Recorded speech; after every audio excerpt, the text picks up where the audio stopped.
अस्सलाम वालेकुम फ्रेंड्स, कैसे आप? I hope you very well. अल्लाह पाक अपने घर काबे शरीफ की हिफाजत कैसे करते हैं।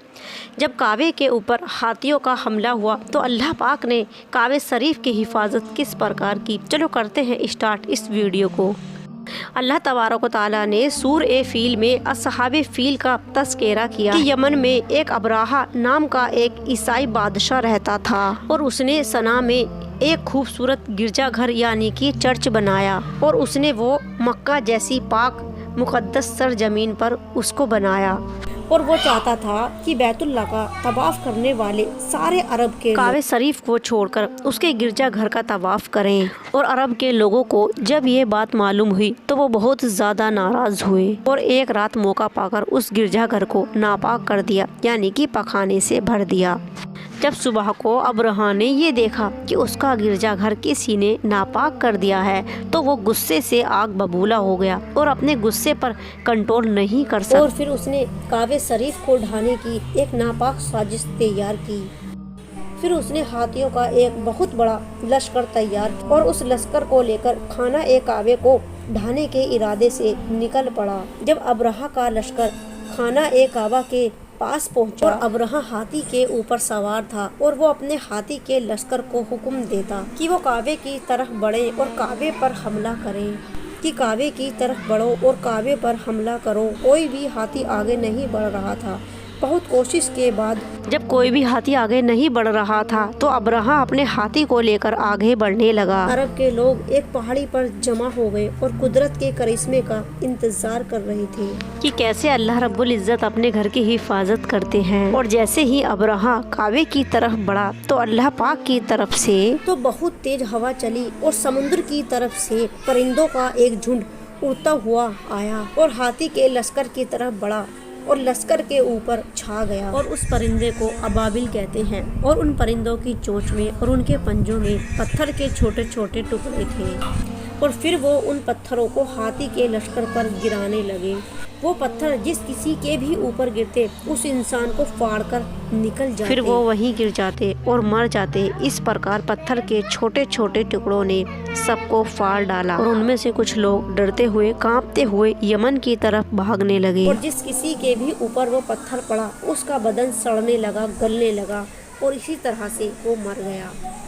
इस तरह से अल्लाह रब्बुल इज्जत ने अपनी कुदरत से अपने खाना ए काबा की हिफाजत की और घमंड करने वालों को और अबरहा जैसे बादशाह को अल्लाह पाक ने ख़त्म कर दिया। अल्लाह रब्बुल इज़्ज़त की कुदरत की बात करें तो अल्लाह पाक ने इस दुनिया में 3 हिस्सों में समुद्र बनाए हैं और जिसमें बहुत सारी मखलूक़ात रहती हैं और उसमें से कुछ समुद्र तो इतने गहरे हैं कि साइंस की इतनी तरक्की करने के बाद भी उनकी गहराई का किसी को आज तक कोई इल्म नहीं हो पाया है। कोई भी उनकी गहराई का अंदाज़ा नहीं लगा पाया है। अल्लाह पाक ने समुंदर की गहराई में इस प्रकार पावर रखी है कि जब कोई उसकी गहराई को नापने के लिए किसी चीज़ को वहाँ तक पहुँचाते हैं कि पानी के बहुत ज़्यादा दाब की वजह से वो वहाँ पहुँच तो जाए लेकिन समुंदर की गहराई तक वो नहीं पहुँच पाती। और समुद्र की ये बेपनाह गहराई अल्लाह पाक की कुदरत की एक निशानी। और फिर अल्लाह पाक ने हम इंसानों के लिए, सारी मखलूक़ात के लिए हवा बनाई जिसके जरिए से हम लोग सांस लेते हैं और एक दूसरे की आवाज़ को सुनते हैं, बात करते हैं। और हवा के कम या ज़्यादा चलने की वजह से मौसम बनते हैं और बिगड़ते हैं।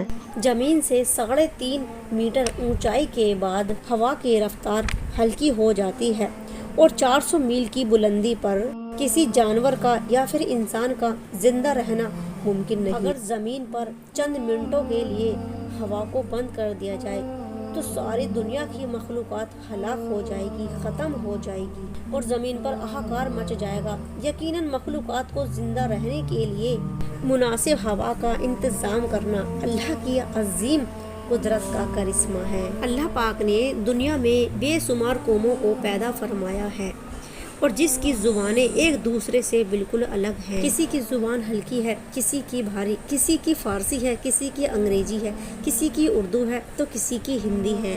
जबकि एक किस्म की जानवरों की और परिंदों की बोली एक ही होती है, बट इंसान की कौमों में बोलियां बिल्कुल मुखलिस होती हैं।